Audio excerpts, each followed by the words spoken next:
Hello students, आज हम लोग डिस्कस करेंगे chemical reactions and equation. Hindi में इसको कहते हैं रासायनिक अभिक्रिया एवं समीकरण।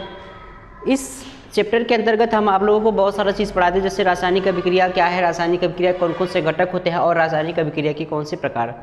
तो हम लोग का जो टॉपिक चल रहा था वो रासायनिक अभिक्रिया के प्रकार चल रहा था, मतलब types of chemical reactions. Basically उसमें हमने आपको दो रिएक्शंस बताए थे, पहला क्या था संयोजन अभिक्रिया और दूसरा क्या था वियोजन अभिक्रिया।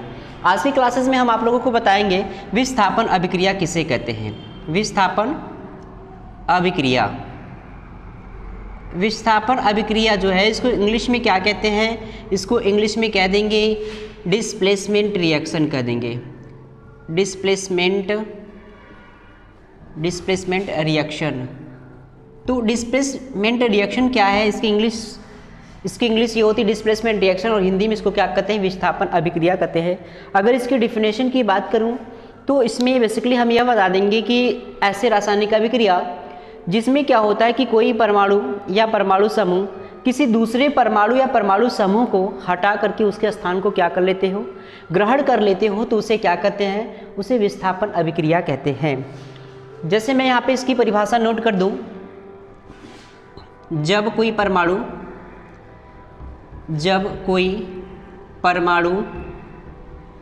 या परमाणु समूह, जब कोई परमाणु या परमाणु समूह किसी दूसरे परमाणु या परमाणु समूह को किसी दूसरे परमाणु या परमाणु समूह को हटाकर उसके स्थान को क्या कर लेता हो, स्थान को ग्रहण कर लेता हो, उसे विस्थापन अभिक्रिया कहते हैं। उसे विस्थापन अभिक्रिया कहते हैं। तो ये डिफिनेशन हुआ कि जब कोई परमाणु या परमाणु समूह किसी दूसरे परमाणु या परमाणु समूह को हटा करके उसके स्थान को क्या कर लेता है, ग्रहण कर लेता है, तो इस प्रकार के रिएक्शंस को क्या कहते हैं, डिस्प्लेसमेंट रिएक्शंस कहते हैं। फॉर एग्जाम्पल में बता दें आप लोगों को, जैसे यहाँ पे मैं लिया आयरन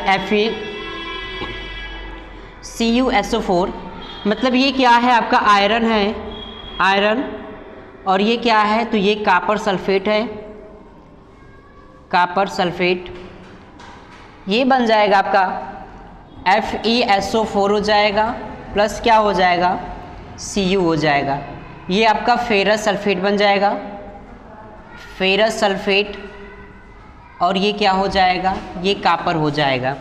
ठीक है, तो यहाँ पर देखिए कि यहाँ पे क्या है, यह कोई परमाणु है और यह परमाणु क्या कर रहा है कि इस वाले परमाणु को हटा दे रहा है और इसको हटा करके इसके स्थान को क्या कर ले रहा है, ग्रहण कर ले रहा है। मतलब कॉपर सल्फेट जो है, इस कॉपर सल्फेट से आयरन का जब हम अभिक्रिया कराते हैं तो यह आयरन जो होता है इस कॉपर परमाणु को क्या कर देती है, विस्थापित कर देती है और इसके स्थान को क्या कर लेती है, ग्रहण कर लेती है। और इसलिए इस प्रकार के रिएक्शंस को हम क्या कहते हैं, इस प्रकार के रिएक्शन को हम लोग विस्थापन अभिक्रिया कहते हैं। दूसरा एग्जाम्पल देखिए, जैसे मैं यहाँ पे लिख दूँ कि Zn प्लस क्या हो जाएगा, H2SO4 इज इक्वल टू क्या हो जाएगा, ZnSO4 हो जाएगा, प्लस क्या हो जाएगा, हाइड्रोजन गैस हो जाएगा।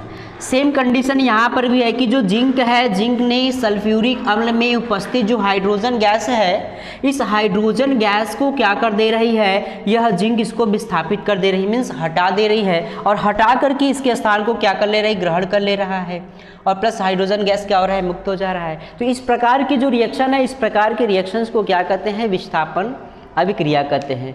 आई होप कि आपको समझ में आ गया होगा कि विस्थापन अभिक्रिया किसे कहते हैं। चलिए एक बार इसको फिर से मैं बताने का प्रयास कर रहा हूँ।